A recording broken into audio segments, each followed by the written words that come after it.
What's up mga masters? Nandito na naman tayo sa panibagong araw, panibagong kabanata na naman ang pagsasama-samahan natin ngayon guys. Mga masters, okay lang po bang wag nyong skip ang mga ads sa aking mga videos? Salamat po talaga mga masters sa solid na pagsuporta po sa akin. Magandang gabi mga masters, bali ngayon po ay 4 na videos po ma-upload ko po sa aking YouTube channel. Tama nga mga masters, 4 na videos nga po ang ma-upload ko po.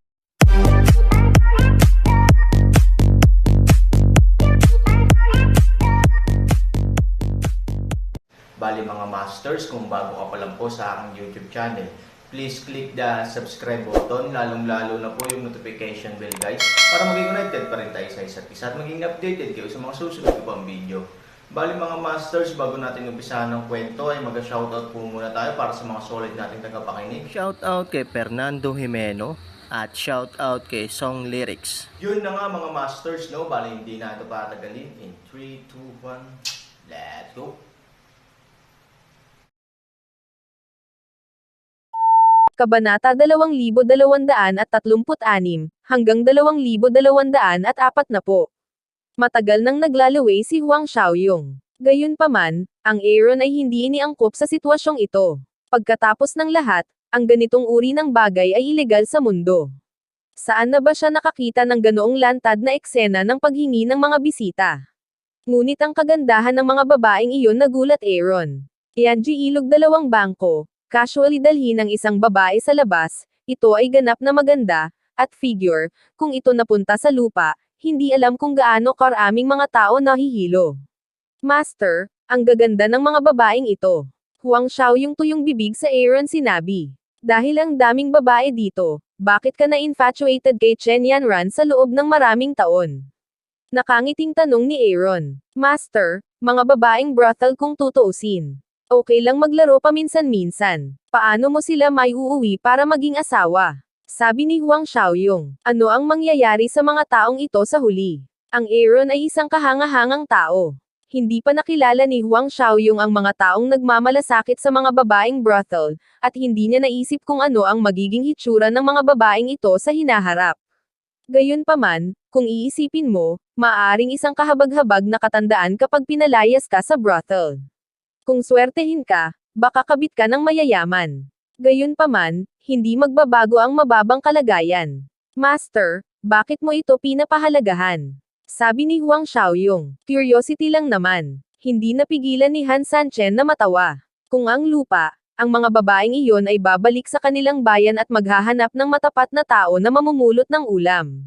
Masaya siguro ang buhay nila, pero halatang imposible dito. Dahil ang mga babaeng ito ay katumbas ng pagbebenta ng sarili sa mga brothel.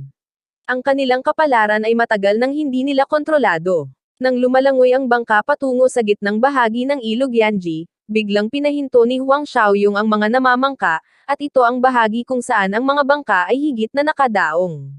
Hindi kinakailangang hilingin sa Aaron na hulaan na ito ang dapat na tindahan na sinabi ni Huang Xiaoyong.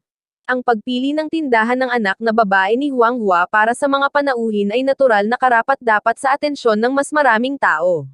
Master, pwede po tayong magbid ng diretso sa bangka.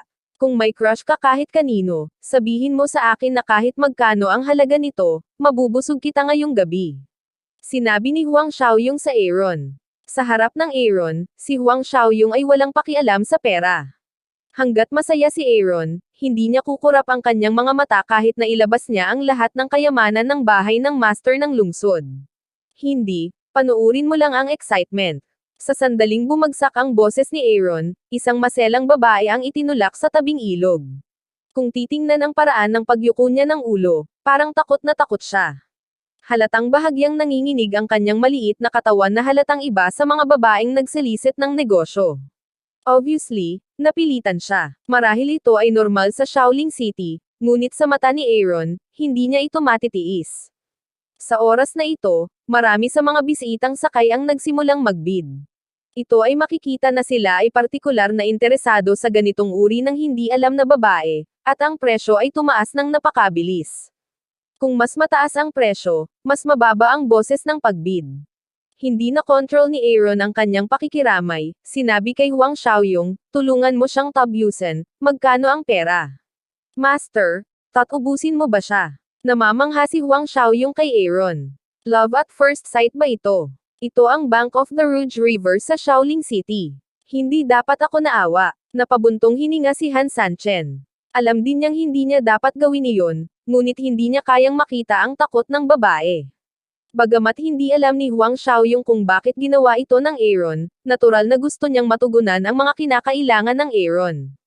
Itinaas ang kanyang kamay upang magbid, si Huang Xiaoyong ay parang isang itim na kabayo, na walang iniwang puwang. Kuya, gusto mo bang kalabanan ako sa kabilang bangka? May isang binata na umahan sa busog at tumingin kay Huang Xiaoyong na parang sulo.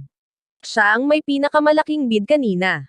Halatang gusto niya, ang babae, at pinatay siya ni Huang Xiaoyong sa kalagitnaan, na naging dahilan para hindi siya nasisiyahan. Tiningnan ni Huang Xiaoyong ang lalaki ng masama at sinabing, maaari ka lang magbid, hindi ba? Ngumiti ang lalaki, na may matinding pakiramdam, malamig, sinabi, bago mo gawin sa akin, kailangan mo talagang gumawa ng isang mahusay na pagtatanong tungkol sa kung sino ako, huwag mawala ang iyong buhay sa Rouge River na ito. Bakit? Wala kang pera. Kung wala kang pera para magpanggap na matanda, mananatili ka na lang, sabi ni Huang Xiaoyong na walang karamay. Alam mo, isa siyang tunay na dominanteng disipulo, paano siya mawawalan ng limelight sa ganitong bagay? Lalong nanlamig ang mukha niya. Nakikita ko na dapat siyang magkaroon ng isang tiyak na posisyon sa lungsod ng Shaolin. Walang nang ahas na sabihin iyon. Sa oras na ito, isang matandang lalaki ang lumitaw sa tabi niya, inaantok ang mga mata. Gayunpaman, nakita ni Aaron na siya ay isang tao sa mundo ng 5 lampara. Tila hindi nakakapinsala ang mga tao at hayop, ngunit sa katunayan, mayroong isang nakatagong pagpatay. Sa oras na ito, maraming tao sa iba pang mga barko ang nakilala ang pagkakakilanlan ng binata at nagpakita ng paggalang sa kanya, at pinayuhan si Huang Xiaoyong na huwag pukawin ang tama at mali. Noong nakaraan, maaaring nahulog ang ulo ni Huang Xiaoyong at huminto, ngunit ngayon sa kanyang Panginoon, wala siyang pakialam kung ano ang pagkakakilanlan ng binata, at ngayon ay hindi na siya ang pangalawang kaharian ng lamparan na dati niyang kinaroroonan. Malakas na huminga ang matanda, at ang tubig ay puno ng alon. Ang ganitong uri ng pagganap ng lakas ay nagulat sa ibang mga tao. Ngunit si Huang Xiaoyong, na may mahinang ngiti, ay nasilaw ang kanyang kakayahan sa harap ng kanyang amo. Hindi ba katawa-tawa itong munting panlilinlang na ito, kapatid? Taos puso kong ipinapayo sa iyo na lisanin ang lungsod ng Shaolin at huwag na huwag kang magpapakita sa harapan ko. Nakangiting sabi ng binata kay Huang Xiaoyong. Mukhang sa tingin niya sapat na ang paraan ng pagpigil ng matanda para takutin ang puwete ni Huang Xiaoyong, 5 lampsin lang, kay Huang Xiaoyong. Sa mga tuntunin ng kanyang sariling lakas, may malaking agwat sa pagitan ni Huang Xiaoyong at ng matanda, ngunit ngayon siya ay isang 7 bituin na Beastmaster. Paano niya magagamit ang kanyang kamay, guro? Tila pagdating namin sa Shaolin City, gagawa kami ng isang malaking splash. Nakangiting sabi ni Huang Xiaoyong. Hindi narinig ng binata ang usapan nila, ngunit nang makita niyang tumatawa si Huang Xiaoyong, nakaramdam siya ng hiya na hindi siya pinansin, at naging mabangis ang mukha niya. Dahil gusto mong mamatay, tutulungan kita. Nang matapos ang binata ay tumingin ito sa matanda. Halata na gusto niyang patayin siya ng matanda. Bahagyang ngumiti ang matanda. Karaniwan na sa kanya ang pumatay ng tao. Bilang isang master ng Wuding Jing, kahit na pumatay siya ng mga tao sa publiko, ang mga taong iyon ay maituturing lamang na hindi siya nakikita. Kung sino man ang maglakas loob na magsalita, hindi ba siya matakot sa kanyang paghihiganti? Nang ang lahat ay natahimik para kay Huang Xiaoyong at naisip na siya ay patay na, isang malaking puting figure ang bumaba mula sa langit. Ano yun? Ang bilis naman. Kakaibang hayop. Isa pala siyang Animal Master. Panipi. Sino ang batang Animal Master? Taga-Imperial Court ba siya? Nang lumitaw ang may pakpak na tigre sa tagiliran ni Huang Xiaoyong, ang mga taong nakamasid sa Penonabik ay gumawa ng tinig ng tandang. Ang Beastmaster, pagkatapos ng lahat, ay isang mainit na figure sa Imperial Court. Ang pagkakakilanlan ni Huang Xiaoyong ay agad na nagpaparamdam sa mga tao na natatakpan ng isang layer ng misteryo. At ang matanda, bagamat nagpapanggap pa ring kalmado sa sandaling ito, bahagyang nanginginig ang kanyang kamay. Dahil napakalinaw niya na ang may pakpak na tigre sa kanyang harapan ay isang 7 bituin na hayop, at ang kanyang lakas bilang isang 5 lampara na kaharian ay hindi ang kalaban ng 7-star beast. This time, Tinamaan na talaga ako ng bakal. Sobrang pangit din ng mukha ng binata. Sa Yanji River, maging sa buong Shaolin City, sikat na sikat siya. Sinabi niya na gusto niyang patayin si Huang Xiaoyong. Pero ngayon, halatang hindi niya kaya. Not to mention na hindi siya qualified na pumatay kay Huang Xiaoyong, kahit siya mismo ay nasa panganib. Ngunit hindi niya maisip kung bakit magkakaroon ng 7 bituin na Beastmaster sa lungsod ng Shaolin. Ano ang gagawin ng gayong tao kung hindi siya pumunta sa Imperial Court? Matanda, kung gusto mo akong patayin, kailangan mong tingnan kung pumayag ang mga halimaw ko, hindi ba? Sabi ni Huang Xiaoyong sa matanda na may ngiti sa labi. Sa pakikinig sa bulalas ng iba, si Huang Xiaoyong ay labis na ipinagmamalaki. Bagamat dati siyang anak ng pinuno ng lungsod, kakaunti ang talagang nagbibigay pansin sa kanya. Ngayon, kahit tanggalin ang aura ng anak ng pinuno ng lungsod, hindi pa rin nangangahas na tingnan siya ng mga taong ito. Napatingin ang matanda sa binata. Hindi man siya nagsasalita ay napakalinaw ng kanyang mga mata. Sinasabi niya sa binata na hindi siya kalaban ng kakaibang hayop. Maganda ang mukha ng binata. Labis siyang nag-aatubili na hayaan siyang makipagkompromiso kay Huang Xiaoyong sa publiko. Pero alam din niya na kung hindi siya makikipagkompromiso, hindi siya makikinabang. Lumuhad ka at humingi ng tawad. I'll let you go today. Biglang sabi ni Huang Xiaoyong. Ang pangungusap na ito ay muling nagpasindak sa iba. Ang binatang ito ay may napakataas na katayuan sa Shaolin City, at ang kanyang pamilya ay ang unang pamilya ng Shaolin City. Kung gusto mo siyang lumuhad, hindi mo ba pinapansin ang unang pamilya? Gusto mo ring lumuhad ako. Ayaw mong tanungin ako kung sino si Xiaoleng. Sabi ni Xiaoleng na nagngangalit ang mga ngipin. Xiaoleng, bagamat ilang beses nang nakapunta si Huang Xiaoyong sa lungsod ng Shaolin, kilala pa rin niya ang pamilya Xiaoling. Ang unang pamilya, at ang pinuno ng lungsod ng Shaolin ay miyembro din ng pamilya Shaolin. Masasabing ang pamilya Shaolin ay may kaparehong katayuan sa Panginoon sa lungsod ng Shaolin. No wonder sobrang yabang niya. Gayunpaman, kahit na ang unang pamilya ay hindi nangangahulugan na matatakot si Huang Xiaoyong. Kung sila man ang unang pamilya ng Shaolin City o ang Panginoon ng Shaolin City, ang kanilang mga karapatan ay nasa Shaolin City lamang kung tutuusin. Gayunpaman, si Huang Xiaoyong ay inimbitahan ng Imperial Court. Maaari siyang pumasok sa Imperial Court anumang oras kung gusto niya. Hindi ito maihahambing sa lungsod ng Shaolin. Xiaoleng, matagal ko nang narinig ang pagmamataas at hegemonya ng pamilya Xiao sa Shaolin City. Ngayon, nang makita ko sila, talagang deserve nila ang kanilang reputasyon. Napakatapang mo na gusto mong pumatay ng mga tao sa publiko, nakangising sabi ni Huang Xiaoyong. Ang mukha ni Xiaoleng ay kumislap ng kasiyahan. Buti na lang alam ng lalaking ito kung gaano kalakas ang pamilya Xiao. Sa kasong ito, hindi naniniwala si Xiaoleng na nangangahas siyang pagbabantaan ang sarili.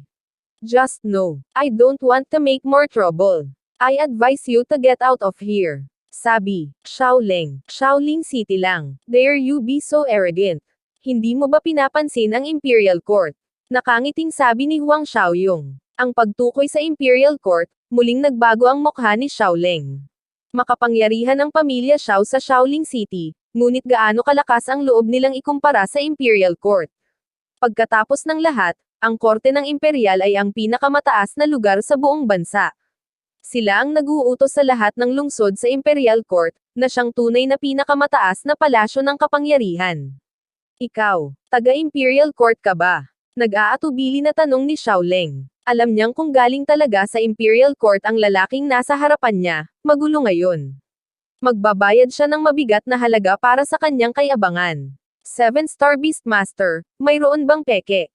Hinawakan ni Huang Xiaoyong ang may pakpak na tigre sa tabi niya. Magiliw na bulong ni Iyo, bagamat may matatalas na pangil, ay may malaking katawan, ngunit sa harap ni Huang Xiaoyong, ito ay matalino bilang isang aso. Huminga ng malalim si Xiaoleng, na siyang huling sitwasyon na gusto niyang makita. Ang 7-star Beastmaster ng Imperial Court, natatakot ako na hindi mababa ang posisyon niya sa Imperial Court. Kung siya ay tama, ito ay katumbas ng pagiging tama sa Imperial Court. Hindi mo ba pinapansin ang Imperial Court? Sanay na si Xiaoleng sa pagiging mayabang at dominante, pero hindi ibig sabihin na wala siyang katalinuhan, hindi ibig sabihin na hindi na niya alam ang gagawin sa Imperial Court. Ngayon lumuhad ka, may oras pa. Kung hindi, Ako ang papalit sa Imperial Court at aalisin ang pamilya Xiao. Malumanay ang tono ni Huang Xiaoyong, ngunit may mas mapang-akit na kahulugan. Maging ang mga nakinig sa pangungusap na ito ay hindi maiwasang magpakita ng panic expression. Sinabi ng unang aristokratikong pamilya na ang Imperial Court lang ang makakagawa nito. Sa oras na ito, isang lingkod ng pamilya Xiao ang dumating kay Xiao Zhan. Bilang ama ni Xiao Leng, may isip ang posisyon ni Xiao Zhan sa lungsod ng Shaoling. Ngayon ang pinuno ng lungsod ay ang kanyang nakababatang kapatid. Alam ni Xiao Zhan kung ano ang ginagawa ni Xiao Leng sa Shaoling City, ngunit hindi siya kailanman nakikialam upang pigilan si Xiao Leng, dahil sa tingin niya ay dapat maging mayabang ang mga kabataan, at ang pamilya Xiao ay may kapital na hayaan si Xiao Leng na gumawa ng anumang mali sa Shaoling City, kaya doon is no need to restrict him, sir, something's wrong. May mali, panik na sabi ng katulong kay Xiao Zhan. Pagkatapos humigop ng tsaa, nagtanong si Xiao Zhan, anong problema? Ikaw ang aking lingkod ng pamilya Xiao. Maaari bang bumagsak ang langit sa lungsod ng Shaoling? Young Master, ang Young Master ay nasa ilog ng Yanji. Sabi ng katulong. Bahagyang ngumiti si Xiao Zhan. Ang batang ito ay talagang katulad ng kanyang sarili noong siya ay bata pa. Sa mga taong iyon, siya ay nahuhulog din sa ilog Rouge at hindi na siya makaalis. Pero sarili nilang teritoryo kung tutuusin, at hindi naman big deal ang magkagulo, wala pa siyang isang araw o dalawa. Ano ang inaalala mo? May problema ba na hindi kayang lutasin ng aking pamilyang Xiao? Si Xiao Zhan ay nagbigay ng isang cool na ngiti at hindi na ito pinansin man lang, guro, iba na sa pagkakataong ito. Ang Young Master ay nagalit sa isang master ng hayop. Sabi ng katulong, hayop na guro, bahagyang sumimangot si Xiao Zhan. Medyo magulo, pero Shaoling City kung tutuusin. Kahit na Beastmaster, paano na? Maraming eksperto ang maaaring i-recruit ng pamilya Xiao. Ang ilang ordinaryong Beastmaster ay kailangang maging mapagpakumbaba kahit na makilala nila ang pamilya Xiao. Yun na nga mga masters, no? Bali panibagong kabanata na naman yung natapos natin ngayong gabi. Muli, maraming salamat po talaga sa walang sawang suporta po sa aking YouTube channel na talagang inaabangan nyo po ang bawat upload ko po. Bali mga masters, magkita-kita ulit po tayo bukas ng gabi at ngayon po ay magpapaalam po muna tayo. Bali mga masters, bye-bye!